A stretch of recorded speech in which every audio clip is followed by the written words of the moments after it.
열왕기상 19장 1절부터 8절까지 말씀입니다. 교독하신 후에 마지막 절은 함께 읽습니다.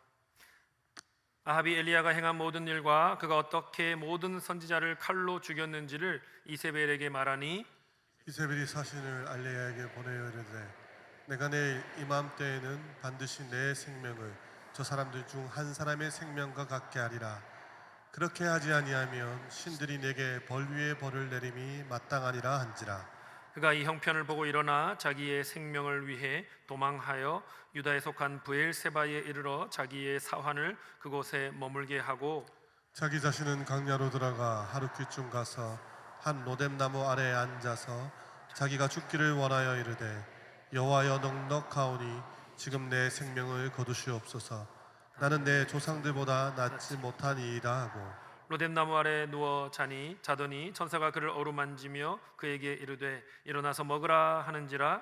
본즉 머리맡에 숯불에 구운 떡과 한 병 물이 있더라. 이에 먹고 마시고 다시 누웠더니 여호와의 천사가 또다시 와서 어루만지며 이르되 일어나 먹으라. 내가 갈 길을 다 가지 못할까 하노라 하는지라. 이에 일어나 먹고 마시고 그 음식들의 힘을 의지하여 40주 40년을 가서 하나님의 산 호렙에 이르니라. 아멘. 쓰러진 나를 다시 세우는 은혜라는 제목으로 말씀을 증거하겠습니다. 오늘 본문을 이해하기 위해서는 앞부분에 나오는 열왕기상 18장에 선지자 엘리야가 경험한 아주 위대한 사건을 잠시 먼저 살펴볼 필요가 있습니다. 선지자 엘리야가 갈멜산 위에 홀로 서 있습니다. 그는 바알의 선지자 450명과 아세라 선지자 400명, 도합 850명의 거짓 선지자들과 대결을 했습니다. 그들의 신 바알과 아세라는 아무리 기도해도 기도에 응답하지를 않았습니다. 하늘에서 아무런 일이 일어나지 않았습니다. 그도 그럴 것이 바알과 아세라는 실제 하는 신이 아니고 허황된 우상이기 때문입니다. 반면에 엘리야가 여호와 하나님께 기도했을 때에 하나님께서 그 기도를 들으셨고 하늘에서 땅으로 그 제단 위로 불을 내려 주셨습니다. 그 불은 제단의 번제물을 나무를 태웠습니다. 돌과 흙까지 태워 버렸습니다. 그리고 심지어 도랑에 그 제단 주변에 파놓은 도랑에 물까지 핥아 버렸다라고 기록하고 있습니다. 이 놀라운 광경을 이스라엘 백성들이 보았고 그들은 소리쳐 이렇게 외쳤습니다. 여호와 그는 하나님이시로다. 여호와 그는 하나님이시로다. 이후에 3년 반 동안 닫혀있던 하늘의 문이 열렸습니다. 비가 쏟아져 내리기 시작했던 것이죠. 하늘에서 불이 내려왔고 백성들이 회개하기 시작했고 회복의 비가 내렸던 것입니다. 이 모든 것이 엘리야의 눈앞에서 일어났던 일이었습니다. 여러분, 이보다 더한 영광이 어디에 있겠습니까? 이보다 더 큰 승리가 어디에 있겠습니까? 그런데 여러분, 웬일입니까?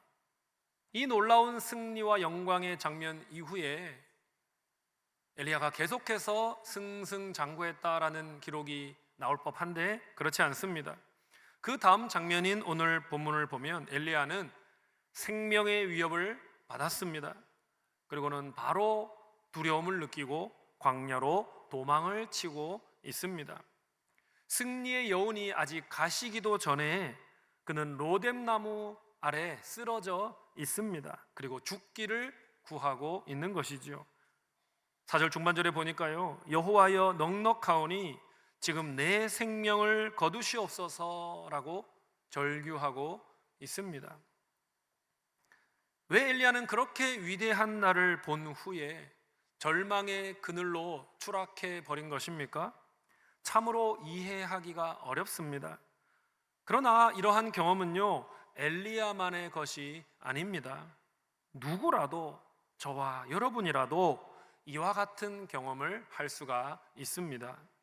신앙의 꼭대기에 서는 경험을 했다가도 다음 날이 되어서 깊은 절망의 골짜기를 경험하는 것이 바로 나 자신일 수도 있는 것입니다. 부흥 집회에서 은혜를 크게 받고 응답된 기도로 인해 크게 기뻐하고 눈물의 예배로 인해 감격의 경험을 한 후인데 일상으로 돌아와 다시 지치고 다시 흔들리고 다시 불안정한 모습으로 되돌아가는 그런 경험을 우리가 할 수가 있다는 것입니다. 하나님이 여기에 계십니다라고 외쳤다가 하나님 어디에 계십니까? 라고 부르짖는 모습으로 바뀔 수도 있다는 것입니다. 오늘 말씀을 통해 탈진과 절망과 회의의 골짜기를 우리가 경험할 때 어떻게 해야 하나 하나님께서 우리에게 가르쳐 주시는 말씀을 듣고자 합니다. 회복을 주시는 하나님, 그 하나님의 음성을 듣기를 원합니다. 갈멜살의 불길을 보았다가 로뎀의 그림자 밑으로 들어간 엘리야, 그러다가 다시 하나님의 산 호렙으로 나아갔던 그 엘리야를 다루시고 회복시켜 주셨던 그 하나님의 은혜의 손길을 저와 여러분도 동일하게 경험하게 되기를 소망하며 이 말씀을 들으시기 바랍니다. 첫 번째로 여러분, 순종이 저항을 불러오더라도 놀라지 마시기 바랍니다. 한번 받아합시다. 순종이 저항을 불러와도 놀라지 맙시다. 순종했는데 저항이 오고 오히려 반발이 오더라도 놀라지 말아야 하는 것입니다. 여러분, 엘리야가 갈멜산 위에서 경험한 승리는요, 모든 선지자들이 꿈꿔왔던 승리입니다. 민족들이, 백성들이 참 하나님께 돌아오기 시작한 회심의 날입니다. 그쳤던 비가 내리고 갈라졌던 그 땅이 회복되는 그런 날입니다. 엘리야는 하나님의 능력을 힘입어서 이제 힘차게 아합의 왕궁이 있던 도시 이스라엘로 달려가고 있습니다. 얼마나 하나님이 주시는 그 힘과 기쁨이 있었는지 아합의 마차보다 더 앞서서 이스라엘로 달려갔다라고 기록하고 있습니다. 왜 그렇지 않았겠습니까? 이제 아합이 그 위대한 하나님의 역사를 보았으니 이세벨에게 그 이야기를 해주면 이세벨 왕비가 회개할 거다라고 생각한 거죠. 아합 왕이 이스라엘 나라의 종교 개혁을 단행할 거다라고 기대한 것이죠. 북이스라엘 전체가 하나님께 돌아오는 역사가 일어날 거다라고 기대하면서 이스라엘로 달려갔던 것입니다. 아합은 바알과 아세라 신의 무능함을 보았기 때문입니다. 850명의 거짓 선지자들의 그 허무함을 보았기 때문입니다. 그래서 그 아합 왕이 이세벨 왕비에게 하나님이 그 위대한 불을 하늘에서 제단으로 떨어뜨리신 그 일들을 이야기해주고 그 850명의 선지자들이 죽임을 당한 그 사건을 이야기하면 이세벨 왕비가 회개하겠지, 함께 왕과 왕비가 회개의 길로 나아오겠지. 엘리야는 당연히 그런 일을 기대했던 겁니다. 그런데 웬일입니까? 엘리야는 이스라엘에서 자기의 희망이 철저히 부서지는 것을 경험했습니다. 아합 왕은 변하지 않았습니다. 여전히 영적으로 아둔했습니다. 아합 왕은 1절에 보면 자기 부인에게 무엇을 말해 주었는지 나옵니다. 엘리야가 행한 모든 일과 그가 어떻게 모든 선지자를 칼로 죽였는지 이세벨에게 말하니라 했습니다. 여러분, 아합이 말한 것을 이렇게 표현하고 있습니다. 엘리야가 행한 모든 일이라고 말하고 있습니다.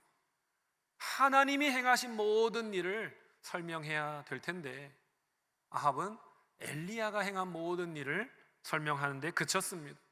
그 일의 영적인 의미를, 그 일의 본질을 이세벨에게는 전달하지 못했던 것이죠.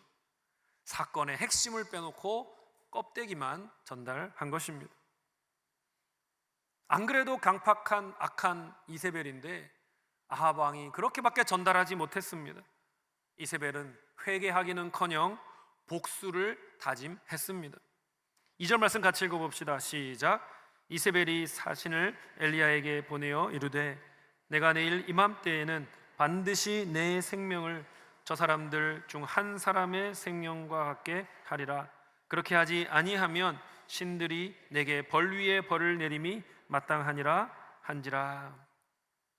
이세벨 왕비는 자기가 믿는 신들의 이름으로 맹세를 하며 엘리야를 죽여버리겠다라고 위협하는 메시지를 전했습니다. 여러분, 사실 이세벨은요, 이런 위협이 필요 없이 바로 암살자를 보내서 엘리야를 죽일 수도 있었습니다.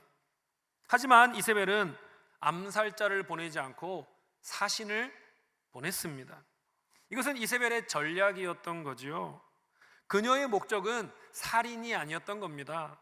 그녀의 목적은 모욕이었던 것입니다. 선지자의 몸을 죽이는 것보다 선지자의 믿음을 죽여서 주저앉혀 버리는 것이 자기에게 더 유익하다라고 판단을 한 것이죠. 지도자의 순교는요, 백성들의 저항을 불러일으킬 수 있지 않습니까? 하지만 지도자가 도망쳤다라는 소식이 들린다면 백성들은 여호와 신앙을 버리게 될 겁니다. 신앙이 혼돈과 절망에 빠지게 될 거다. 이세벨은 그렇게 예측했던 것입니다. 그리고 3절 상반절에 보면 엘리야가 그 위협 앞에 어떻게 반응했는지가 나옵니다. 그가 이 형편을 보고, 고대의 다른 번역본을 보면요, 그가 이 형편을 두려워하여 라고 번역한 곳도 있습니다.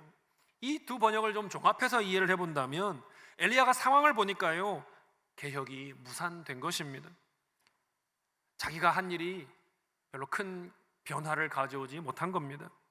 이세벨의 위협이 닥치자 두려움이 몰려오게 된 거죠. 그리고 3절에 이어지는 내용대로 일어나 자기 생명을 위하여 도망하였다는 것입니다.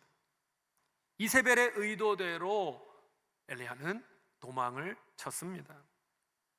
여러분, 엘리야는 도망을 친 정도가 아니라 남쪽 유다 끝자락에 있는 브엘세바까지 달아났습니다. 약 150km의 거리입니다. 그리고 엘리야는 그 브엘세바의 사환을 남겨두고 자기는 더 깊은 광야로 하룻길을 더 들어갔습니다. 결국 엘리야는 자기의 사명을 포기해 버린 것처럼 보입니다. 여러분, 엘리야의 모습을 통해 우리는 무엇을 깨닫게 됩니까? 하나님 말씀에 순종했는데도 고난을 만날 수 있구나라는 것을 알게 되는 거죠. 여러분, 신실하다고 해서 고난이 없는 것이 아닙니다. 예레미야 선지자를 보십시오. 하나님의 명령 그대로 굴복해라, 바벨론에게 항복해라, 끌려가서 거기서 유배의 시간을 보내라, 그것이 하나님의 뜻이다 라고 전했는데 매질을 당했지요. 감옥에 갇히게 되었습니다. 모세도 하나님의 명령대로 이스라엘 백성을 이집트에서 건져내라, 순종하여서 죽기 살기로 하나님의 능력을 보며 홍해를 건너 그 백성을 건져냈지 않습니까? 모세가 그러나 이스라엘 백성들에게 어떤 반응을 받았습니까? 모세 선생님 감사합니다, 탁월하십니다, 존경합니다, 사랑합니다, 이런 반응을 받았습니까? 아니지요. 온갖 원망과 반역을 경험했던 것입니다. 이집트에서 멀쩡하게 잘 살고 있었는데 왜 우리를 끌고 나와서 이 고생을 시키냐, 그런 말을 듣지 않았습니까? 웨스트민스터 신앙고백서 18장 4절을 보니까요, 이런 말씀이 있더라고요. 참된 신자라 하더라도 갑작스러운 유혹이나 격렬한 시험에 의해 구원의 확신이 흔들릴 수 있다. 하나님 말씀대로 사는 신자라 할지라도 유혹을 만날 수 있고 시험을 만나게 되면 믿음이 흔들릴 수 있다는 거예요. 심지어 구원의 확신이 흔들릴 수도 있다라고 말하고 있습니다. 하나님께 순종한다고 해서 늘 박수만 받는 것은 아닌 겁니다. 하나님께 충성한다고 해도 무관심을 받을 수 있고 냉대를 받을 수가 있는 것입니다. 이럴 때 놀라지 말아야 하는 거죠. 실망하지 말아야 하는 것입니다. 그것이 어렵지만 그래야 합니다. 저항을 만난다고 해서 하나님께 충성한 것을 후회하지 말아야 합니다. 하나님이 원하시는 것은 우리가 어떤 일에 성공하는 것이기보다는 지속적으로 하나님의 임재 안에 서 있는 것을 더 원하시기 때문입니다. 사랑하는 여러분, 하나님 말씀에 순종하셨는데 환영은커녕 거절을 당하셨습니까? 칭찬은커녕 조롱을 받으셨습니까? 놀라지 마시기 바랍니다. 순종은 언제나 곧장 영광으로 이어지지 않습니다. 오히려 반대와 저항을 만나는 경우가 많습니다. 하지만 여러분, 바로 그 자리가 하나님께서 우리를 찾아오셔서 도우시는 기회가 됨을 믿으시기를 바랍니다. 내가 너와 함께 하노라 말씀하시는 임재의 자리가 될 수 있음을 믿으시기 바랍니다. 하나님은 엘리야의 좌절과 도망 같은 그런 연약하고 수치스러운 모습도 다 포용해 주셨습니다. 그러므로 사람들이 몰라준다 해도, 오해한다 해도, 외면한다 해도, 때론 내 마음이 흔들리고 하나님 앞에 정말 좌절스러운 모습을 보이게 된다 하더라도 여러분, 끝까지 그분의 뜻과 진리를 따라 사는 일을 멈추지 마시기를 바랍니다. 하나님께 대한 충성은 결코 헛되지 않습니다. 우리가 그 사실을 믿고 주님 앞에 묵묵히 순종의 길을 걸어가는 저와 여러분이 되기를 간절히 바랍니다. 두 번째는요, 하나님 앞에 상처와 절망을 정직하게 쏟아 놓으시기 바랍니다. 받아갑시다. 하나님 앞에 상처와 절망을 정직하게 쏟아 놓읍시다. 엘리야가 갈멜산에 있었는데 이제는 로뎀 나무 아래에 있습니다. 육체적으로 많이 지쳤습니다. 영적으로는 큰 시험을 당한 거죠. 환멸을 느끼게 된 것입니다. 하나님께 구원을 요청할 의지도 부족해서 이제 하나님께 죽음을 달라고 간구하고 있습니다. 4절 말씀 같이 한번 읽어볼까요? 시작. 자기 자신은 광야로 들어가 하루길쯤 가서 한 로뎀 나무 아래 앉아서 자기가 죽기를 원하여 이르되 여호와여 넉넉하오니 지금 내 생명을 거두시옵소서. 나는 내 조상들보다 낫지 못하나이다 하고. 여러분, 참 아이러니한 일이 일어나고 있습니다. 감지하셨습니까? 3절에 보면요, 엘리야는 자기 생명을 건지기 위해 도망쳤습니다. 그렇죠? 근데 4절에 오니까 어떻게 변했습니까? 내 생명을 거두어 가십시오 라고 간구하고 있습니다. 생명을 구하려고 도망쳤던 사람이 이제 나 그냥 죽여주십시오 라고 말하고 있습니다. 무엇을 우리가 알 수 있습니까? 아무리 영적 거인이라 할지라도 엘리야와 같은 하나님의 위대한 일에 쓰임받은 선지자인데도 심각한 상처를 입게 되면, 깊은 절망을 경험하게 되면 이런 잘못된 판단을 할 수가 있다는 거죠. 어리석은 간구를 할 수도 있다는 것입니다. 엘리야가요, 지금 하나님께 관심을 끌려고 과장하고 있는 것이 아닙니다. 엘리야는 깊은 슬픔을 만났고 너무나 크나큰 절망을 경험했기 때문에 내면의 에너지가 다 소진되어 버린 것입니다. 번아웃 되어 있는 겁니다. 갈멜산에 불이 내려왔을 때에 엘리야는 기대에 부풀었을 것입니다. 이제 북이스라엘에 개혁이 오겠구나, 이제 부흥이 일어나겠구나 생각을 했던 거죠. 그러나 이세벨이 마음을 돌이키지 않고 오히려 위협하며 기세등등하자 그 부흥의 불길이 꺼져 버린 것입니다. 엘리야는 자기를 실패자로 여기게 된 거지요. 결국 자기 혐오에까지 이르게 되었던 것입니다. 그래서 엘리야는 죽기를 구한 겁니다. 단순한 바람이 아니라 절박한 간구를 했습니다. 하지만 여러분, 엘리야는요, 선을 넘지는 않았습니다. 자기의 목숨을 스스로 빼앗으려고 시도하지는 않았습니다. 그는 생을 마치고 싶었습니다만 결정권은 하나님께 맡겨드리고 있습니다. 절망하고 있지만 엘리야는 하나님의 주권만은 끝까지 쥐고 있는 모습입니다. 여러분, 모세도 민수기 11장 15절을 보면요, 내게 은혜를 베푸사 즉시 나를 죽여 내가 고난당함을 내가 보지 않게 하옵소서라고 말한 적이 있습니다. 요나 선지자도 4장 3절에 여호와여 원하건대 이제 내 생명을 거두어 가소서 사는 것보다 죽는 것이 내게 나음이니이다 라고 간구한 적이 있습니다. 너무나 절망스럽고 모든 에너지를 소진해서 이제 번아웃 되었을 때에 하나님 앞에 내 생명을 취해 주십시오, 이 땅에서 더 이상 살아갈 힘이 없습니다 라고 말할 수도 있다는 겁니다. 그런데 그 고백은요, 불신의 고백은 아니었던 겁니다. 그래도 최소한 불신의 고백은 아니었던 겁니다. 하나님을 떠나겠다는 고백은 아니었던 겁니다. 하나님을 배신하겠다는 말은 아니었던 것입니다. 그래도 하나님을 붙잡고 있는 고백이었던 것이죠. 사명이 너무 무거워서, 인생이 내 기대대로 너무 되지 않아서 영적인 침체를 경험할 수가 있는 것입니다. 누구라도 그럴 수 있다는 겁니다. 그런 사람 앞에 하나님께서는요, 그 외침을 외면하지 않으시는 겁니다. 하나님은 그런 사람들의 외침을 들으시고 찾아가시고 만나 주시는 것입니다. 엘리야는 마치 꺼져가는 촛불의 심지와 같았습니다. 하지만 하나님은 그 불을 끄지 않으시는 분이셨던 거지요. 하나님은 엘리야를 책망하지 않으셨습니다. 너 그래도 명색이 선지자인데 믿음이 이거밖에 안 돼? 라고 책망하지 않으셨습니다. 갈멜산의 승리를 말씀하지도 않으셨습니다. 너 그렇게 당당하게 850명과 싸웠었는데 이 모습이 뭐냐? 부끄럽지 않냐? 창피를 주지도 않으셨습니다.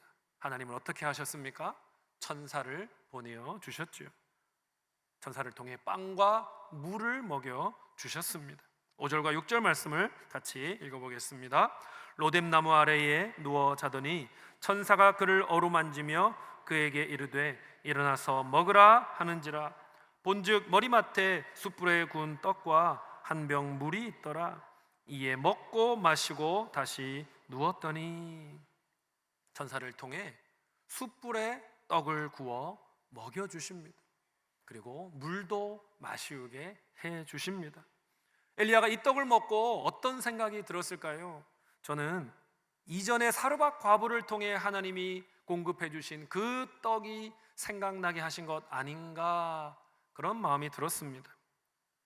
하나님은 절망과 침체 가운데 로뎀나무 아래에서 신음하고 있는 엘리야에게 과거의 은혜를 상기시켜 주셨던 것입니다. 내가 기근 가운데서도, 먹을 것이 없는 그 기근 가운데서도 가루와 기름이 떨어지지 않게 하고 그 가난한 과부를 통해 너를 먹이지 않았느냐, 너를 지키지 않았느냐, 너를 보호하지 않았느냐, 그 나의 손길을 잊었느냐.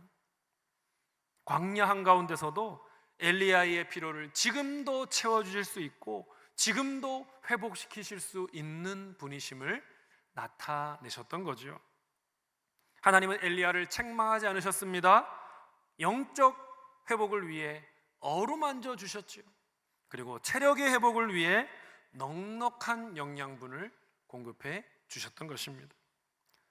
여호와의 천사가 또 두 번째 나타납니다. 다시 그를 어루만져 줍니다. 그러면서 말합니다. 일어나 먹어라. 내가 갈 길을 다 가지 못할까 하노라. 내 갈 길을 다 가지 못할까 하노라. 무슨 뜻입니까? 너가 가야 할 길이 너무 멀구나 라는 뜻입니다. 이것은요, 책망이거나 닥달이 아닙니다. 이것은 내가 너를 돕겠다라는 말씀인 것입니다. 아버지와 아들이 트레킹을 하고 있는데 아들이 아빠 더 이상 못 가겠어요 하고 누워버린다면 아버지가 이렇게 얘기하는 거죠. 아들아, 갈 길이 멀다 라고 말을 합니다. 그것은 비난입니까? 닥달입니까? 아니지요. 아들아, 네가 그렇게 힘들어하니 내가 너를 도와서 이 길을 완주하게 하겠다라는 뜻인 거죠. 하나님은 엘리야의 약점과 한계를 너무나 잘 아셨습니다. 그래서 그의 침체를 비난하지 않으셨습니다.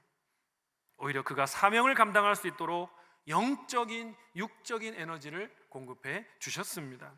그리고 그 결과로 엘리야는 하나님이 공급해 주시는 힘을 의지해서 40일 동안 호렙산으로 나아갈 수가 있게 되었던 것입니다. 8절 말씀 다 같이 한번 읽어보겠습니다. 시작. 이에 일어나 먹고 마시고 그 음식물의 힘을 의지하여 40주 40야를 가서 하나님의 산 호렙에 이르니라. 엘리야는 40일 밤낮을 걸었습니다. 하나님의 산 호렙에 이르게 되었습니다. 브엘세바에서 시내산까지는요, 시내산 즉 호렙산은 약 210km의 거리라고 합니다. 2주 정도면 걸을 수 있는 거리라고 합니다. 하지만 엘리야는 40일 동안 이 길을 갔습니다. 하나님이 그렇게 40일이 걸리게 하셨습니다. 왜 40일 걸리게 하셨을까요? 성경에 40이라고 하는 숫자는 상징이 많이 들어있는 숫자인데요, 하나님과의 동행에 성공하느냐 실패하느냐를 시험하는 시기이기 때문입니다. 모세는 40일 동안 이스라엘 백성의 진영을 떠나 시내산에서 하나님의 임재를 경험했습니다. 그동안 또 하나님의 율법을 받고 십계명도 받지 않았습니까? 예수님도 광야에서 40일 동안의 시험을 통해 하나님과의 동행을 체험하시고 이후에 인류 구원을 위한 공적 사역을 시작하셨지 않습니까? 이스라엘도 가데스 바니아에서 하나님을 불신했지요. 그래서 40일 동안의 정탐 기간의 결과로 하나님을 불신했기 때문에 40년이라고 하는 기간 동안 광야에서 방황하는 벌을 받았던 것이죠. 엘리야는 호렙산으로 향하는 40일간의 여정을 통해서 하나님과 동행하는 훈련을 받았던 것입니다. 그래서 사명을 재확인하게 되었던 거죠. 사명을 재위임받게 되었던 것이죠. 40일을 걸려서 하나님의 산 호렙으로 나아간 것은 도망치는 걸음도 아니고 회피하는 걸음도 아니고 하나님과 동행하며 그가 치유되고 회복을 경험하는 시간이 되었던 것입니다. 여러분, 이전까지는 엘리야의 사역이 아주 화려했습니다. 드라마틱했습니다. 엘리야가 가뭄을 선포하자 3년 동안 하늘에서 비 한 방울 내리지 않았습니다. 사르밧 과부의 집에서 가루와 기름이 떨어지지 않는 놀라운 기적을 경험했습니다. 과부의 아들이 죽었을 때에는 그 아이 위에 엎드려 3번 기도함으로 그 아이를 살려냈습니다. 무엇보다도 갈멜산에서 850명이라고 하는 수많은 거짓 선지자들 앞에 하나님의 권위를, 하나님의 권세를 선포하고 그분께 기도했을 때에 그 대결에서 승리했던 것이죠. 그리고 그 모든 거짓 선지자들을 다 죽임으로써 하나님 앞에 이스라엘을 정결케 하는 사역을 감당했습니다. 그리고 나서는 무릎을 꿇고 7번 기도했을 때에 가뭄이 멈췄던 것이죠. 하늘의 문이 열리고 비가 내리는, 다시 비가 내리는 초자연적인 사역을 감당했던 것입니다. 얼마나 화려합니까? 얼마나 강렬한 사역들이었습니까? 음악 부호로 설명하자면 엘리야의 사역은 포르티시모였던 것이죠. 매우 강하고 극적인 연주와 같은 사역을 지금까지 해왔던 것입니다.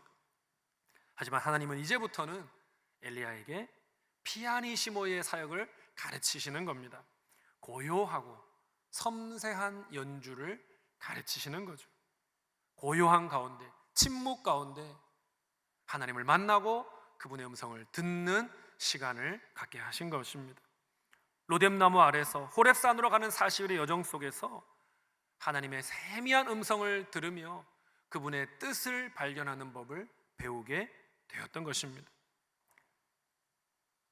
그냥 보면은 엘리야가 시간을 낭비한 것이 아닌가, 헛된 시간을 보낸 것이 아닌가 생각할 수 있지만 이 시간을 통해 엘리야는 스스로의 기대를 비워내고 하나님의 생각으로 자신을 채우는 훈련을 한 것이죠. 거룩한 침묵 속에서 하나님과 영적인 대화를 나누며 자기가 나아갈 방향을 재정립하게 되었던 것입니다. 엘리야의 모습을 볼 때 우리는 위로를 받게 됩니다. 목회자로서, 선교사로서, 또 목자와 목녀, 목부로서, 또 교회의 직분자로서 또 교육목자와 사역부서의 봉사자로서 우리는 영적 열매를 맺기 위해 얼마나 노력하고 있습니까? 헌신하고 희생하는 과정을 거치지 않습니까? 하지만 항상 좋은 결과를 보지는 않지요. 결과적으로 실패한 것처럼 여겨질 때가 있는 겁니다. 기대만큼의 부흥이 일어나지 않을 수 있는 거죠. 그러면 우리는 스스로를 정죄할 수 있는 겁니다. 사명에서 도망치고 싶은 마음이 생기게 되는 겁니다. 하지만 하나님께서는요, 그런 경우에 우리에게 책망이 필요한 것이 아니라 위로와 쉼이 필요하다는 것을 아시는 분입니다. 하나님은 우리에게도 엘리야처럼 떡과 물이 필요함을 아십니다. 말없이 어루만지는 위로가 필요하다는 것을 아시는 거죠.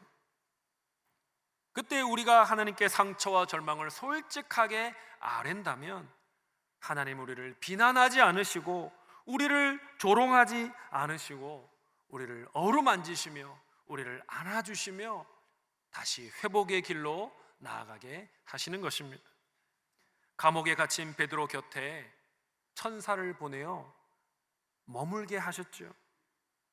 그렇게 우리를 위로해 주시는 것입니다. 실패한 베드로에게 해변에서 그를 다시 만나 아침 식사를 만들어 주신 것처럼 우리를 먹여 주시는 것입니다. 엘리야는 연약한 모습을 하나님께 다 노출했습니다. 하지만 하나님은 엘리야를 버리지 않으셨어요. 다른 자에게 사명을 넘기지도 않으셨죠. 영과 육의 양식을 베푸셔서 그를 회복시키셨고 다시 사명으로 나아가게 하신 것입니다. 사명이 벅차게 느껴질 수 있습니다. 영적 침체에 빠진 것 같을 수 있습니다. 두려움이 나를 사로잡는 것 같은 때가 있을 수 있습니다. 로뎀나무 같은 자리에 우리가 쓰러져 머물 수 있습니다. 그러나 여러분, 그 자리가 절망의 자리가 아니라 하나님을 대면하는 자리로, 하나님이 나의 영혼과 육체를 회복시켜 주시는 자리로 바뀔 수 있다는 사실을 믿어야 하는 것입니다. 정직하게 여러분의 상태를 쏟아 놓으십시오. 회복을 간구하십시오. 하나님은 분노하지 않으십니다. 오히려 우리를 있는 그대로 받아 주십니다. 사랑하는 여러분, 천사가 엘리야를 어루만지듯 설교를 통해 영혼을 어루만져 주심을 경험하게 되시기를 바랍니다. 천사가 엘리야에게 떡을 먹여 주었듯이 목장과 교회의 식사를 통해 몸을 회복시켜 주심을 경험하시기를 바랍니다. 천사가 엘리야에게 물을 마시우듯이 눈물의 기도와 찬양을 통해 우리 영혼을 회복시키심을 경험하시기 바랍니다. 여러분의 상처와 절망을 숨기지 마십시오. 있는 그대로 하나님께 아뢰십시오. 그러면 하나님은 책망하지 않으시고 필요를 공급해 주시고 회복시켜 주시는 좋으신 하나님을 우리가 경험하게 하실 것입니다. 말씀을 맺겠습니다. 혹시 여러분 가운데 여러분의 마음이 지치고 곤하여서 로뎀나무 아래 쓰러져 있는 것 같은 분이 계십니까? 놀랍고 영광스러운 갈멜산의 불을 체험했는데 지금은 냉엄한 현실로 인해 좌절을 경험하고 계신 분이 있습니까? 눈부신 승리를 거둔 다음 날이 되어 뜻밖의 무력감이 찾아와서 주님 이제는 그만입니다 라고 말하고 싶은 그런 분이 혹시 계십니까? 그런 분 기억하시기 바랍니다. 하나님은요, 갈멜산에만 계신 분이 아닙니다. 영광의 불을 내리신 그 하나님은요, 절망의 로뎀나무 아래에도 계시는 분이십니다. 그리고 호렙산으로 향하는 40일간의 그 지친 걸음도 하나님의 동행과 인도 아래 있었음을 기억하시기 바랍니다. 엘리야는 마치 바람에 꺾인 갈대와 같았습니다. 꺼져가는 심지와 같았습니다. 그러나 은혜로우신 하나님은요, 갈대를 꺾지 않으셨습니다. 심지를 끄지 않으셨습니다. 오히려 하나님은 어루만지셨고 먹여주셨고 말씀으로 일으켜 세워주셨다는 사실을 우리가 기억해야 하는 것입니다. 신앙생활을 하다 보면 하늘에서 불이 내릴 때도 있고 눈물로 40일을 걸어야 할 때도 있습니다. 하지만 승승장구의 시간이든 침체와 절망의 시간이든 변함없는 하나님의 손이 우리를 붙들고 계시다는 사실을, 어루만져 회복시켜 주려고 준비하고 계시다는 사실을 우리가 믿어야 하는 것입니다. 그러므로 주저앉은 그 자리에서 눈을 들어 주님을 바라보시기 바랍니다. 엘리야처럼 앓는 소리라도 주님께 기도하시기 바랍니다. 엘리야의 하나님은요, 지금 우리와 함께하고 계십니다. 지친 자에게 떡을 주시고 무너진 자에게 물을 주시고 포기한 자에게 사명을 다시 주시는 그 은혜의 하나님을 경험하시기를 바랍니다. 혹시 로뎀나무 아래서 절망하여 신음하게 되더라도 그 로뎀나무 아래서 오히려 은혜의 하나님을 진하게 만나게 되심으로 영과 육이 회복되고 사명도 회복되어서 다시 주님과 함께 행복하게 신앙생활 하시는 울산시민교회 모든 성도님들이 되시기를 주님의 이름으로 간절히 축원드립니다. 찬양합시다. 약할 때 강함 대신에 주 나의 모든 것, 쓰러진 나를 세우고 나의 빈잔을 채우네.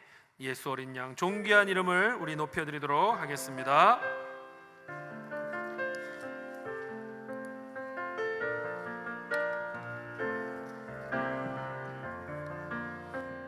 약할 때 강함 대신에, 약할 때 강함 대신에 나의 보배가 되신 주 나의 모든 것, 주 안에 있는 보물을 나는 포기할 수 없네. 주 나의 모든 것, 십자가 제사하셨네. 십자가 제사하셨네. 주님의 이름 찬양해.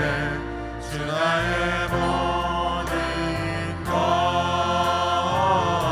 쓰러진 나를 세우고 쓰러진 나를 세우고 나의 빈잔을 채우네. 주 나의 모든 예수 어린 양,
이 시간 말씀을 기억하며 결단의 기도 올려드립시다. 주님, 갈멜산의 영광을 경험하는 시간이든지 로뎀나무 아래서 눈물을 흘리는 시간이든지 언제나 나와 함께 하시는 주님을 따르며 순종의 걸음을 멈추지 않게 하여 주옵소서라고 우리 다 같이 함께 주여 한번 부르신 후에 결단의 기도를 올려드리겠습니다. 주여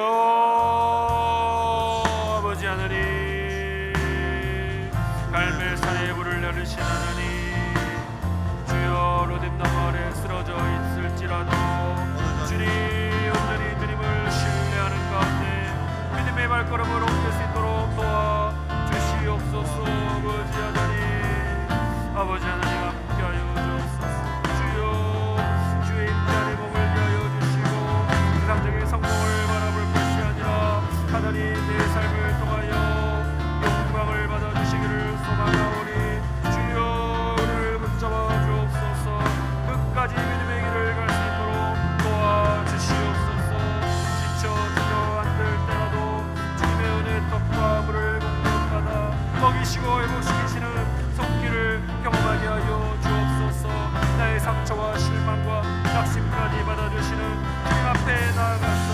다시 사명의 길로 돌아갈 수 있도록 도와주시옵소서.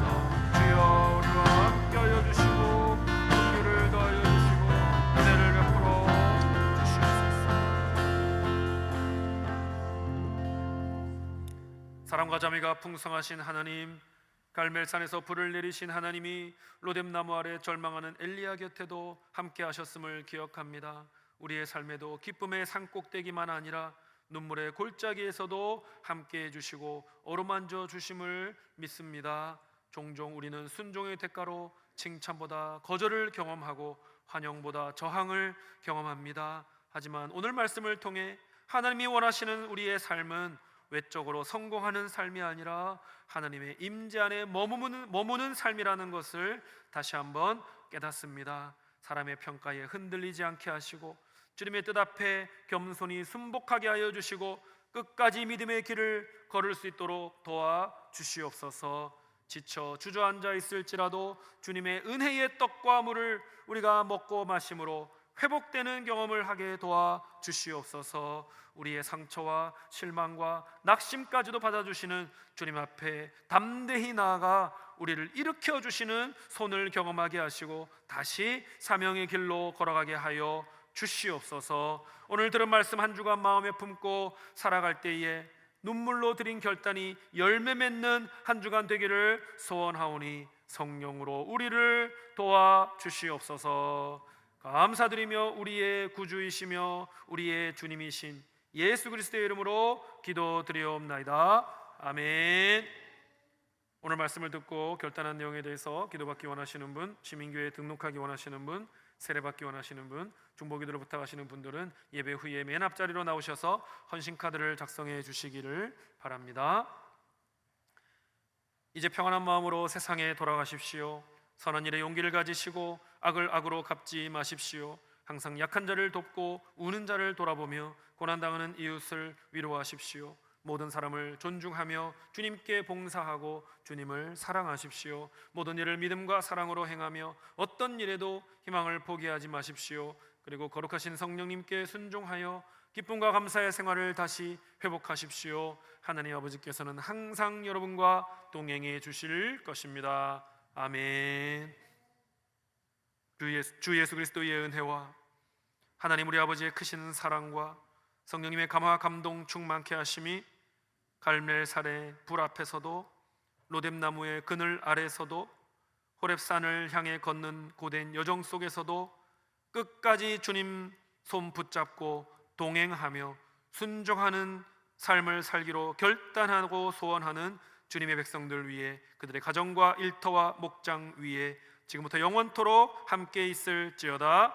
아멘.